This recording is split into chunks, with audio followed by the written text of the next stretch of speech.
పెద్దపల్లి జిల్లా కేంద్రంలో ప్రజావాణి నిర్వహిస్తున్న తరుణంలో గౌరవనీయులు జిల్లా కలెక్టర్ గారికి మరి రామగుండం నియోజకవర్గంలో ఉన్నటువంటి మూర్మూరు ప్రాంతంలో మరి సహజ వనరులు అనేటువంటి మట్టిని విచ్చలవిడిగా కొంతమంది మట్టి మాఫియా పూర్తిగా తరలించకపోతే సంబంధించినటువంటి శాఖ మైనింగ్ కానివ్వండి, ఇరిగేషన్ డిపార్ట్మెంట్ కానివ్వండి, రెవెన్యూ కానివ్వండి, అవినీతి మత్తులో తోలుకొని సహజ వనరులు దోచుకుపోతూ ఉంటే కనీసం వాటిపై చర్యలు తీసుకోకుండా ఇబ్బందికరంగా ఆర్థిక వనరులు కాపాడుకోనికే ఉన్నటువంటి అధికార యంత్రాంగానికి సంబంధించి మరి ఫిర్యాదు చేయడం జరిగింది. అదేవిధంగా మరి దాదాపు వారం రోజుల నుంచి ఉన్నతాధికారులకు కూడా ఫిర్యాదు చేస్తే విజిలెన్స్ అధికార యంత్రాంగం వచ్చి విచారణ చేసిందని మరి మాకు సమాచారం.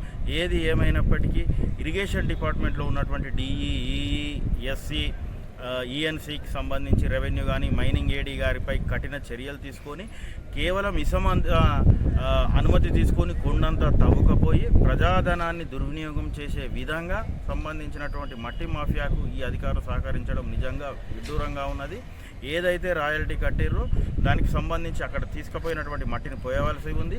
అదేవిధంగా ప్రభుత్వానికి వచ్చే ఆదాయాన్ని గండి కొడుతున్న వారిపై కఠిన చర్యలు తీసుకోవాలని గౌరవ కలెక్టర్ గారికి తెలియజేయడం జరిగింది. అదేవిధంగా పెద్దపల్లి జిల్లా ప్రాంతంగా private schools, government schools academic start కాగానే మొత్తం కార్పొరేట్ స్కూల్స్తో ప్రైవేట్ స్కూల్కు సంబంధించి స్కూల్స్ యాజమాన్యాలు వాటి ఆవరణలోనే స్కూల్స్లోనే విచ్చలవిడిగా ఆర్థికంగా తల్లిదండ్రులను ఇబ్బందులకు గురి చేస్తూ రేట్లు పెంచుతూ, పుస్తకాల రేట్లు పెంచుతూ, ఉదాహరణకు first class, second class, third class చూస్తేనే 10-15 వేల రూపాయలు పుస్తకాలకే రేట్లు ఉంటే మరి అదనంగా 30,000, 40,000, 50,000 స్కూల్ ఫీజులు వసూలు చేస్తూ ఉన్నారు.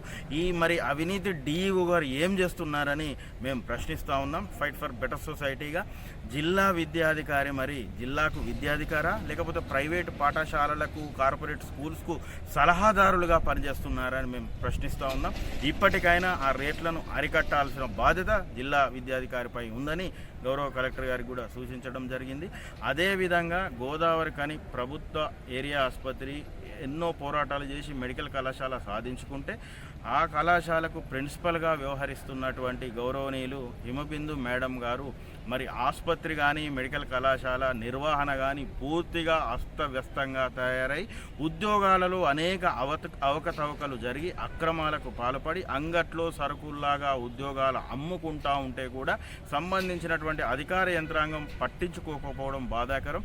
దాదాపు 2022 జూలైలో మరి వారధి ద్వారా అదనపు కలెక్టర్ గారు జెన్యూన్గా వారు పారదర్శకంగా ఉద్యోగాలు నియమిస్తే ఇప్పుడు ఆ ఉద్యోగాలను తొలగించే విధంగా ఒక వేరే ప్రైవేట్ కాంట్రాక్ట్ ఏజెన్సీకి అప్పచెప్తే మరి ఆమెకు ఇష్టం ఉన్నట్టు కూడా ఉద్యోగాలు అమ్ముకోవచ్చనే ఉద్దేశంతో వ్యవహరిస్తూ ఉంది. రోగుల పట్ల కానీ సిబ్బంది పట్ల కానీ అనేక రకాలుగా వేధింపులకు గురి చేస్తూ ఉన్నది. కేవలం వారి భర్త హాస్పిటల్కు ఏదో చూపుకే ఒక సూపరింటెండెంట్గా నియమించారు తప్ప ఎలాంటి ఉపయోగం లేదు.